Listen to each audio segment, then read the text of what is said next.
రాష్ట్ర మంత్రులు నిమ్మల రామానాయుడు, మహమ్మద్ ఫరూక్ పశ్చిమ గోదావరి జిల్లా పాలకొల్లు నియోజకవర్గం జిన్నూరులో పర్యటించారు. పాలకొల్లులోని ముస్లిం షాదీఖానా భవనానికి 4.52 కోట్ల రూపాయలతో పాటు పలు అభివృద్ధి పనులకు శంకుస్థాపన చేశారు.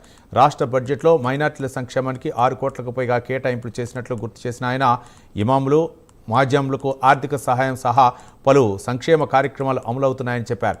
వక్ఫ్ బోర్డు, హజ్ కమిటీ నియామకాలతో పాటు డిఎస్సిలో 1650 మంది మైనార్టీలు ఉపాధ్యాయులుగా ఎంపికయ్యారని, ఎన్టీఆర్ భరోసా పథకంతో మైనార్టీలకు భారీ స్థాయిలో లబ్ధి చేకూరుతుందని తెలిపారు మంత్రి నిమ్మల రామానాయుడు. ఈరోజు కూటమి ప్రభుత్వం అధికారంలోకి వచ్చిన తర్వాత మన పాలకొల్లు ముస్లిం షాదీఖానాకి 1,93,00,000 రూపాయలు నిధులు తెచ్చి మరి టెండర్లు కూడా పిలవడం జరిగింది.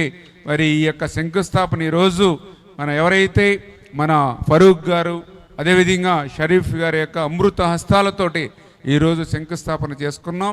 ఇక్కడి నుంచి త్వరితగతిన ఆ పనులన్నీ కూడా పూర్తి చేసి ఒక అత్యంత సుందరంగా, ఆహ్లాదకరంగా ఈ యొక్క షాదీఖానాని ఇక్కడ తీర్చిదిద్దాలి.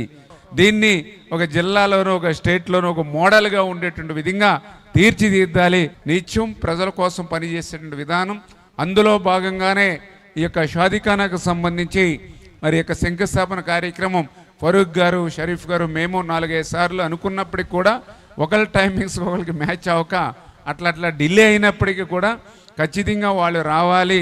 వాళ్ళు చేతుల మీదుగా చేస్తే రేపు భవిష్యత్తులో ఇంకా ఏదైనా బ్యాలెన్స్ ఉన్నా మళ్ళీ వాళ్ళ చేతుల మీదే మనం పూర్తి చేసేటువంటి అవకాశం ఉంటుంది అనేటువంటి ఆలోచనతో వాళ్ళ సమయం ఇచ్చేంత వరకు వేచి ఉండి ఈరోజు వాళ్ళ సమయాన్ని తీసుకుని ఈరోజు ఇక్కడ శంకుస్థాపన చేసుకున్నాం అనేటువంటి విషయాన్ని కూడా ఈ సందర్భంగా తెలియజేసుకుంటూ ఉన్నా.